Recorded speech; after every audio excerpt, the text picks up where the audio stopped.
اور دلیل انہوں نے یہ دی کہ اللہ کریم نے قرآن مجید میں فرمایا ہے کہ انما یخشی اللہ من عبادہ العلماء، اللہ کے بندوں میں سے جو عالم ہیں وہ رب سے ڈرتے ہیں۔ تو دینی تعلیم، اس کی معلومات حاصل کرنے کی کوشش کریں، صحیح کریں۔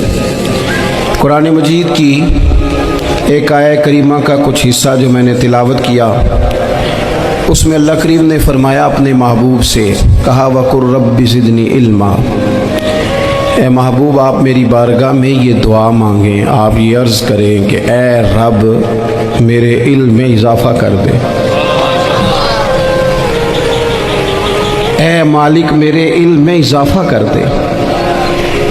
بہت ساری چیزیں ایسی ہوتی ہیں جن کی زیادتی ٹھیک نہیں ہوتی، وہ زیادہ ہو جائیں تو نقصان کرتی ہیں، لیکن علم ایک ایسی چیز ہے کہ جس کے بارے میں رب کریم نے کہا کہ محبوب آپ دعا مانگیں کہ آپ کو زیادہ علم دیا جائے۔ اور پھر علم ایک ایسی چیز ہے کہ کوئی بھی آدمی یہ دعویٰ نہ کرے کہ میں نے بڑا حاصل کر لیا ہے، میری اب تکمیل ہو گئی ہے، میں اب مکمل ہو گیا ہوں۔ جن کو اللہ نے غیب کے خزانوں کی کنجیاں دی ہیں نا، ان سے بھی رب کریم نے کہا ہے کہ محبوب آپ دعا کریں کہ مالک میرے علم میں اضافہ کر دے۔ تو جب وہاں تک یہ بات ہے تو پھر عام آدمی کو بھی چاہیے کہ وہ اپنی معلومات میں اضافے کا شوق پیدا کرے۔ اور تیسری بات یہ کہ جو حضور کے علم شریف پر بات کرتے ہیں وہ بھی اس آیت سے سیکھیں کہ حضور کا علم تو ہر روز رب اس میں اضافہ فرما رہا ہے، تو ہر روز اضافہ ہو رہا ہے۔ وَلَلْآخِرَةُ خَيْرٌ لَكَ مِنَ الْأُولَىٰ، ہر روز ترقی ہو رہی ہے حضور کے علم شریف کی بھی۔ تو ہمارے ہاں زیادہ تر لوگ بات اس لیے سیکھتے ہیں کہ میں کوئی کہیں سے مسئلہ سیکھوں گا پھر جا کے اپنی مسجد کے امام کو تنگ کروں گا کہ وہاں تو میں یہ سن کے آیا ہوں تو یہاں یہ کام کیوں نہیں ہوتا۔ میں کوئی بات سیکھوں گا تو پھر میں اس سے بحث کا دروازہ کھولوں گا۔ علم کا مطلب ہی اپنے آپ کو سنوارنا ہے۔ معلومات حاصل کرنے کا مطلب یہ کہ آپ کے عمل میں پختگی آئے، آپ کے کردار میں پختگی آئے، آپ نے جو سیکھا ہے آپ اس کے مطابق اپنے آپ کو ڈھالیں۔ مسلم شریف میں موجود ہے، نبی پاک صلی اللہ علیہ وسلم نے دعا مانگی ہے، اے اللہ میں اس علم سے تیری پناہ مانگتا ہوں جو علم تو ہو پر نفع والا نہ ہو۔ جس بندے کے علم نے اسے نفع نہیں دیا، وہ کچھ سیکھ نہیں سکا اس سے، تو اس کا علم کسی کو کیا نفع دے گا؟ جب خود سے اس نے، اور صوفیہ کرام تو فرماتے ہیں کہ جو لوگ بڑی معلومات حاصل کر لیں، بڑی باتیں سیکھ لیں، پنچایت میں کسی کو بولنے نہ دیں، گھر میں کسی کو بولنے نہ دیں، بہت سارے لوگ تو علماء کو بھی مشورہ دیتے ہیں، بڑی باتیں کرے لیکن عمل کے لحاظ سے بندہ زیرو ہو تو اہل دل فرماتے ہیں اس کی صحبت سے بچو۔ اسے بڑا پتہ ہے، بڑی باتیں آتی ہیں، بڑی باتیں کرتا ہے، لیکن گفتگو کی حد تک تو بہت بڑا ہے، عمل کے معاملے میں صفر ہے۔ بہت سارے لوگ مسجد کے حجرے میں میٹنگ ہو رہی ہوتی ہے اور وہ لمبی دلیلیں اور مشورے دے رہے ہوتے ہیں، نماز کا ٹائم آ جائے تو اٹھ کے چلے جاتے ہیں، کہتے ہیں میں اپنے محلے دی مسیتیں پڑھنی ہیں۔ کئیوں کو کام یاد آ جاتا ہے۔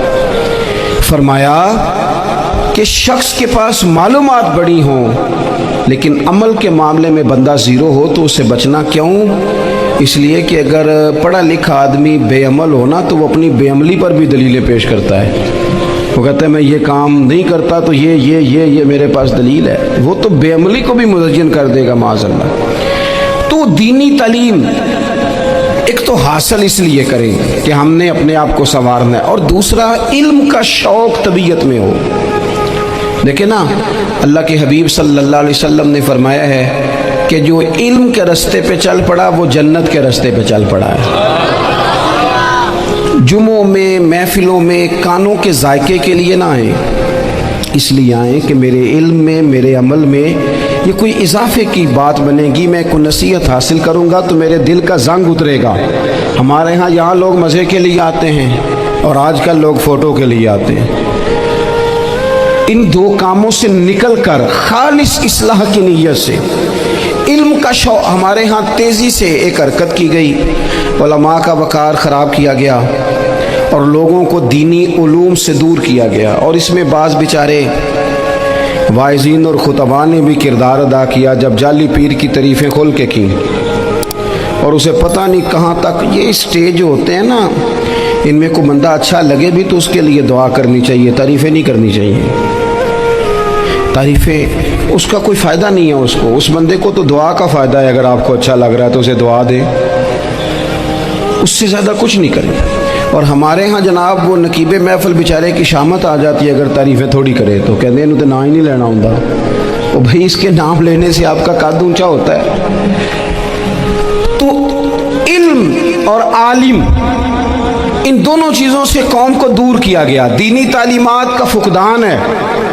جو میٹرک تک لوگ 60-70 کتابیں پڑھ جاتے ہیں انہیں بھی قرآن پاک ٹھیک سے نہیں پڑھنا آتا، دور کیا گیا۔ آپ مجھے بتائیے، چلے ایک مسجد ہی آپ دیکھ لیں، اس مسجد کے اندر اگر ایک طرف ایک عالم دین مشکات شریف کھول کے بیٹھے ہوں، حدیث پاک کا درس ہو رہا ہے، یا بہار شریعت کھول کے بیٹھے ہیں، فقہی مسائل بیان کیے، اور اسی مسجد میں ایک بابا جی جبہ پہن کے تگڑا سا بڑی سی پگڑی باندھ کے اور 500 دانے والی تسبیح لے کے بیٹھے ہیں، اب ایک بندہ اندر آتا ہے تو وہ کدھر جائے گا، عالم کی طرف کہ بابا جی کی طرف؟ وہ کیوں جا رہا ہے بھلا بابا جی کی طرف؟ وہ اس لیے کہ ہم نے اسے یہ بتایا ہی نہیں کہ جس طرح سبحان اللہ سبحان اللہ سبحان اللہ پڑھنا عبادت ہے نا، اسی طرح دارابا پڑھنا بھی عبادت ہے۔ اسے ہم نے بتایا نہیں کہ جب تک علم کے رستے میں رہنا بھی عبادت ہے، جب تک اسے یہ سمجھ نہیں نہ آئے گی کہ جس طرح وظائف کی کتاب پڑھنا عبادت ہے اسی طرح مشکات شریف پڑھنا بھی عبادت ہے، حدیث بخاری کا درس لینا بھی عبادت ہے، مسلم شریف کی احادیث پر اپنے اساتذہ سے بیٹھ کر دروس پانا بھی عبادت۔ جب تک یہ پورا مزاج دیکھیں نا، نبی پاک صلی اللہ علیہ وسلم نے فرمایا رات کی ایک گھڑی بھر دین سیکھ لینا ساری رات نفل پڑھنے سے بہتر ہے۔ اب ہمیں سمجھنا چاہیے کہ کتاب پڑھ کے بھی بندہ رب رسول تک پہنچ سکتا ہے، کتاب و سنت رستہ آسان کرتے ہیں، لیکن ہمارے ہاں کیا مزاج دیا گیا ہے، بابا جی کے پاس چلو، ضرور جائیں بابا جی اگر نیک ہیں تو منع کوئی نہیں کر رہا، لیکن جو سوچ ہمیں حضور نے دی ہے ہم نے اسی سوچ کے مطابق اپنے معاملات کو ترتیب دینا ہے نا۔ اب ایک بات میں نے آپ سے پوچھی اور آپ نے کہا قوم ساری بابا جی کی طرف جائے گی، حدیث پاک کس طرح ہے؟ اللہ کے محبوب مسجد شریف میں تشریف لائے، دونوں جانب لوگوں کے حلقے بنے ہوئے ہیں، لوگ بیٹھے ہوئے ہیں، ایک حلقے میں لوگ اللہ کی یاد کر رہے ہیں، ذکر ہو رہا ہے، ایک حلقے میں بیٹھ کے ایک عالم کتاب و سنت کا درس دے رہے ہیں، ایک صحابی اور باقی سن رہے ہیں۔ خاص توجہ کریں نوجوان میری بات پر، رسول کریم صلی اللہ علیہ وسلم دونوں کے بیچ کھڑے ہو گئے اور کریم نے فرمایا دونوں محفلیں خیر کی ہیں، دونوں ہی حلقے خیر کے ہیں۔ اور پھر حضور فرمانے لگے مجھے چونکہ رب نے استاد بنا کے بھیجا ہے، میں چونکہ معلم بن کے آیا ہوں، یتلو علیکم آیاتنا ویزکیکم، میں چونکہ کتاب و سنت کی تعلیم کے لیے آیا ہوں۔ یہ لفظ کہتے کہتے حضور اس جماعت میں بیٹھ گئے جو دین پڑھ اور پڑھا رہی تھی، حضور وہاں بیٹھے جہاں بات دین کی ہو رہی، جہاں لوگوں کو اللہ رسول کی بات بتائی جا رہی۔ تو جمعے میں وقت پہ آئیں، اپنی دینی معلومات مضبوط کریں اور اپنے لیے مضبوط کریں۔ میں آپ کو بڑے درد سے یہ بات عرض کرتا ہوں، اگر دن میں 100 لوگ مسئلہ پوچھتے ہیں نا شریعت کا، تو ان میں 95 لوگ وہ ہوتے ہیں جو طلاق کا مسئلہ پوچھتے ہیں۔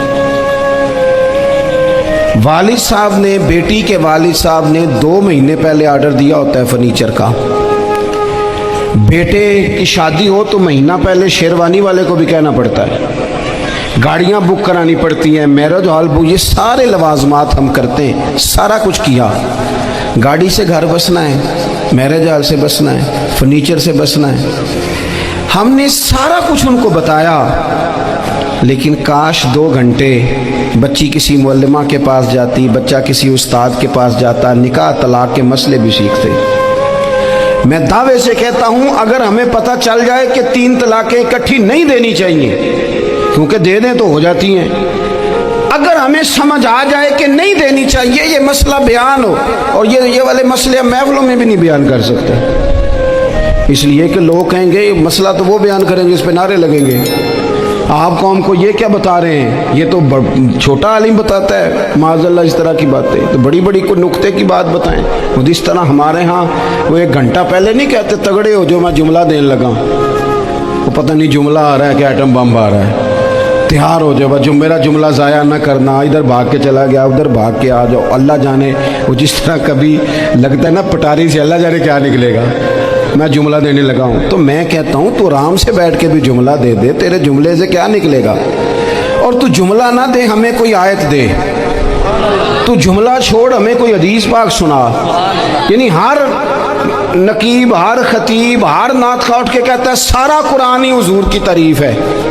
اور بھئی اگر سارا قرآن حضور کی تعریف ہے تو چند آیتیں پڑھ دے پھر تو بھی، تو نے پڑھی تو ایک بھی نہیں اور تو کہتا جا رہا ہے سارا قرآن ہی حضور کی تعریف ہے۔ یہ والی تعریف بھی تو سنانا قوم کو، جو یہ بچے ان کے استاد انہیں سکھا رہے ہیں اور یہ سیکھ رہے ہیں، اس طرف بھی تو سفر کریں۔ تو میرے عزیز، اگر لوگوں کو مسائل کا پتہ چلے تو سینکڑوں گھر بچ جائیں تباہ ہونے سے، بڑے بڑے گھر بچ جائیں، لیکن مسائل نہیں آتے۔ میرے پاس مسئلہ پوچھنے کے لیے کچھ لوگ آ گئے، تو 4-5 سال کا بچہ بھی تھا جس کے والد نے غصے میں اپنی بیوی کو 3 طلاقیں دی تھی، تو چھوٹا سا بچہ، کپڑے بھی پھٹے پرانے، اور حالت بتا رہی تھی کہ غریبی ہے۔ تو جب میں نے مسئلہ بتایا کہ 3 طلاقیں ہو گئی ہیں تو واپس جانے لگے، تو بچہ مجھ سے کہتا ہے، دیہاتی آدمی تھا، کہنے لگا مولوی صاحب میری اماں تے نانی کہنی اسن پوچھ کے آئی آپ کہ ہن اسی لہدا ہی رہنا ہے۔ تو اس بچے کی نونہال کی وہ کیفیت دیکھی تو میں رو پڑا۔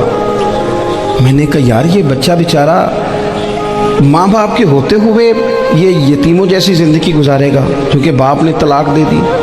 کس طرح مسائل نہیں بتائے لوگوں کو، تعلیم سے آگاہی نہیں کیا، اور اس میں بہت بڑا ظلم ہے ان لوگوں کا بھی جو جنازے پہ کھڑے ہو کے تو کہہ دیتے ہیں، میری طرح کے لوگ اچھے علماء کی بات نہیں کرتا، وہ کہہ دیتے ہیں دیکھو جن لوگوں کو جنازہ نہیں آتا، بھئی آپ نے کس دن عشاء کے بعد کلاس لگائی تھی جنازہ سکھانے کی؟ یہ تو آپ نے کہہ دیا لوگوں کو قرآن جی ٹھیک نہیں آتا، تو یہاں تو بیچاری بیویاں جن کو صحیح پڑھنا نہیں آتا وہ مشن بنا لیتی ہیں کہ میں نے اتنے 100 کو قرآن پاک پڑھانا ہے، بیوہ ہو گئی ہوں، طلاق یافتہ ہو گئی ہوں، ساری زندگی قرآن پڑھاؤں گی۔ ہم کیوں یہ مشن نہیں بناتے؟ کیوں اس طرف سفر نہیں کرتے؟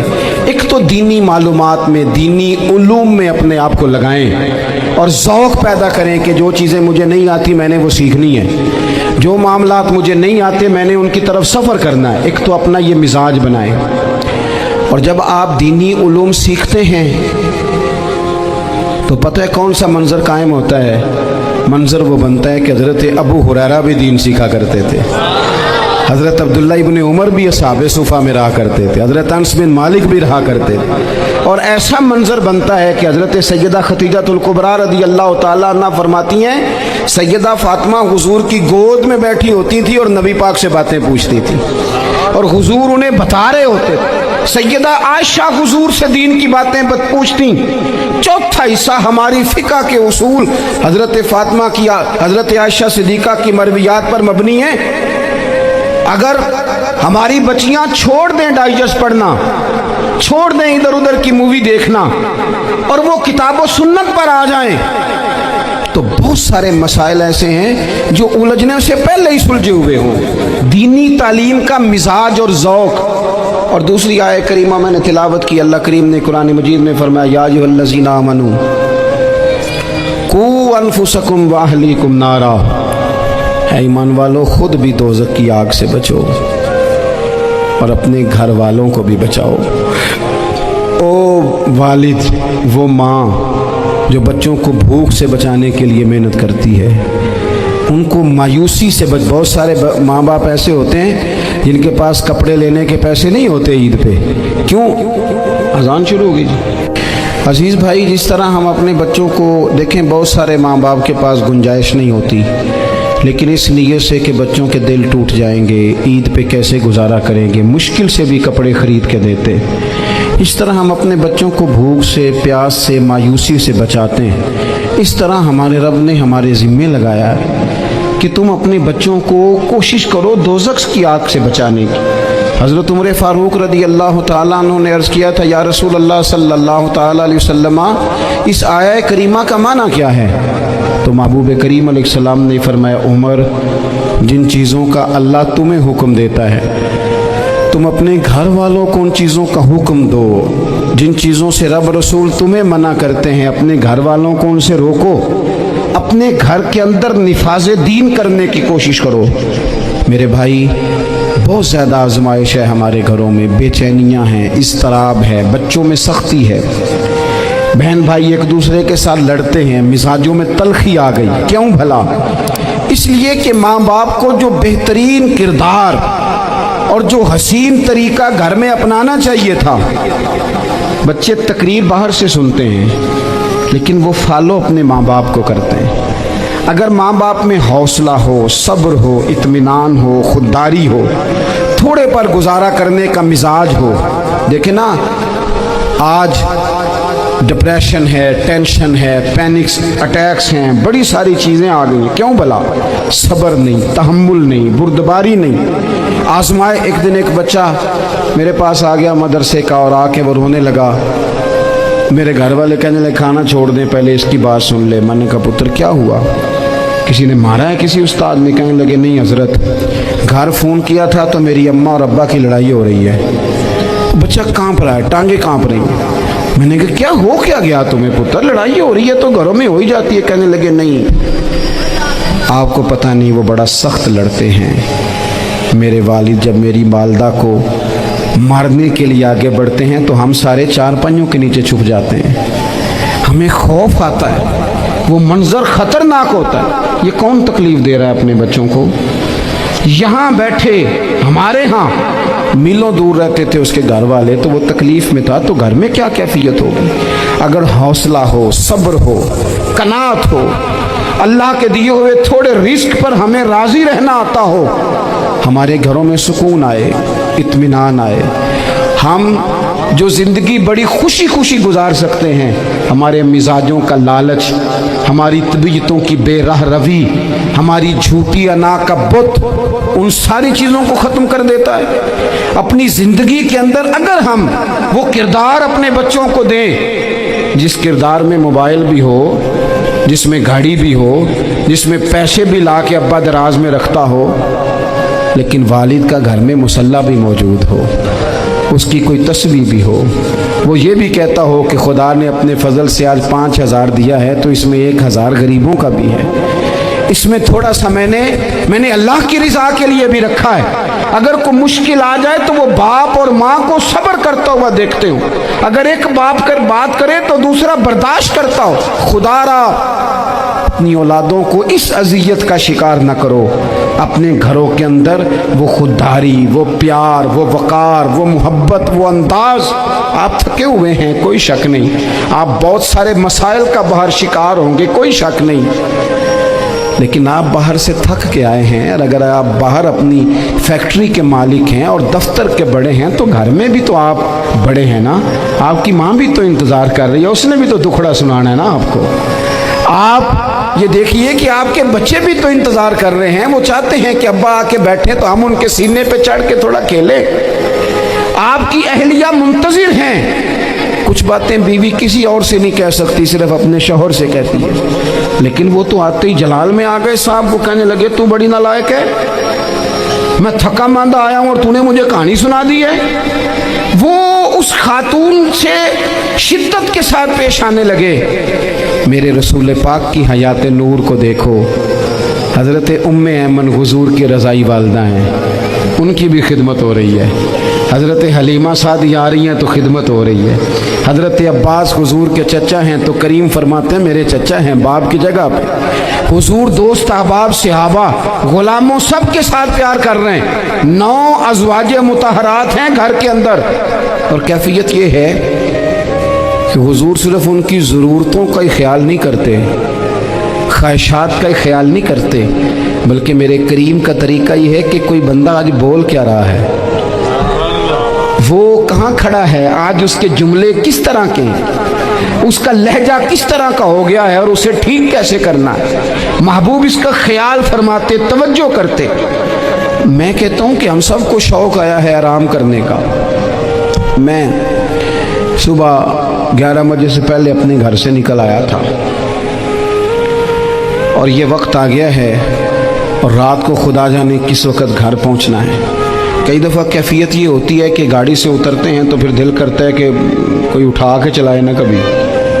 اس کے باوجود بہت سارے لوگ ناراض رہتے ہیں کہ ہم سے مل کے نہیں گئے، فوٹو نہیں کھنچوا کے گئے، فلانی جگہ چائے نہیں پی کے گئے۔ یہ تسلسل ہے، لیکن میں جتنا مرضی تھکا ماندہ گھر جاؤں گا نا، کبھی ایسا نہیں ہوا کہ میں گھر جاؤں تو بڑی ٹینشن میں جاؤں۔ میری گھر والی ایک دن مجھ سے کہنے لگی آپ نے کبھی نہیں کہا کہ میں تھکا ہوا ہے، بندہ تھک بھی تو جاتا ہی ہے نا، کبھی کہاں کرے نا۔ میں نے اسے کہا پتہ کیوں نہیں کہتا؟ اس لیے نہیں کہتا کہ میں نہیں چاہتا کہ میرے بچے یہ کہیں کہ ہم نے دین نہیں پڑھنا، ہمارا باپ تو بڑی مشکل میں ہے۔ ہم اپنے کام کے بارے میں اپنے گھر میں شکوے کرتے ہیں۔ آپ کسی بچے سے پوچھ لیں کون سا کام کرنا ہے، کہ اندر جڑا ابا جی کر دے رہے ہیں وہ نہیں کرنا۔ کیوں؟ کہ ابا جی ہر روز تو کہتے ہیں میں بڑا الجھ گیا ہوں، یہ کام بڑا مشکل ہے۔ میں چاہتا ہوں کہ میں اپنے بچوں کو یہ بتاؤں کہ پتر میں تو جدھر جاتا ہوں پھول ہی پھول ہیں، میں تو جدھر سے گزرتا ہوں محبت ہی محبت ہے، میں تو جدھر سے دیکھتا ہوں دعائیں ہی ملتی ہیں، تاکہ ان کا شوق پیدا ہو۔ میرے عزیز، آپ تھوڑا سا دل بڑا کریں۔ اگر آپ ایک کی وجہ سے پورا گھر سکون میں آ جاتا ہے تو آپ دل بڑا کیوں نہیں کرتے؟ جگہ ڈھونڈتے ہیں بس مجھے کوئی تنگ نہ کرے، کوئی میری باپ ماں بدولت کو کوئی پریشان نہ کرے۔ بخاری شریف سنیے، حضرت عائشہ صدیقہ رضی اللہ تعالیٰ عنہ بیٹھی ہیں، حضور فرمانے لگے عائشہ آج ایک بات نہ بتاؤں تمہیں؟ یا رسول اللہ بتائیے۔ حضور فرمانے لگے جب تم مجھ سے ناراض ہوتی ہو تب بھی مجھے پتہ چل جاتا ہے، اور جب راضی ہوتی ہو پھر بھی پتہ چل جاتا ہے۔ تو حضرت سید عائشہ صدیقہ بات سن کے بڑی خوش ہوئیں، یا رسول اللہ وہ کیسے؟ حضور فرمانے لگے کبھی کبھی تم قسم اٹھاتی ہو۔ یا رسول اللہ ہاں۔ فرمایا جب ہوتی ہو نا راضی، خوش، تو پھر کہتی ہو مجھے رب محمد کی قسم صلی اللہ علیہ وسلم، پھر تم میرے نام کے ساتھ رب کریم کا نام ملا کے قسم اٹھاتی ہو، رب محمد کی قسم۔ یا رسول اللہ بالکل ایسے ہی ہے۔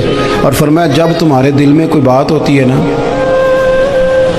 تو پھر تم کہتی ہو مجھے رب ابراہیم علیہ السلام کی قسم، پھر تم رب محمد نہیں کہتی۔ یہ بخاری مسلم میں موجود ہے۔ حضرت عائشہ صدیقہ نے تو بات سنی تو کھل گئی طبیعت، کہنے لگی کریم صدقے جاؤں یہاں تک خیال فرماتے ہو؟ کس کے جملے کہاں پہنچ گئے، یہاں تک خیال ہے؟ فرمایا مجھے پتہ چل جاتا ہے کہ تمہاری کیفیت کیا ہے، کہاں کھڑی ہو۔ اور بھئی ہم تو اپنی ماں کا بھی خیال نہیں رکھتے، ہمارا باپ کہاں بیچارہ کھڑا ہے، وہ تو انتظار میں تھا کہ کوئی 10 منٹ میرے پاس بیٹھے گا، توجہ ہی نہیں، جذبات کا خیال ہی نہیں۔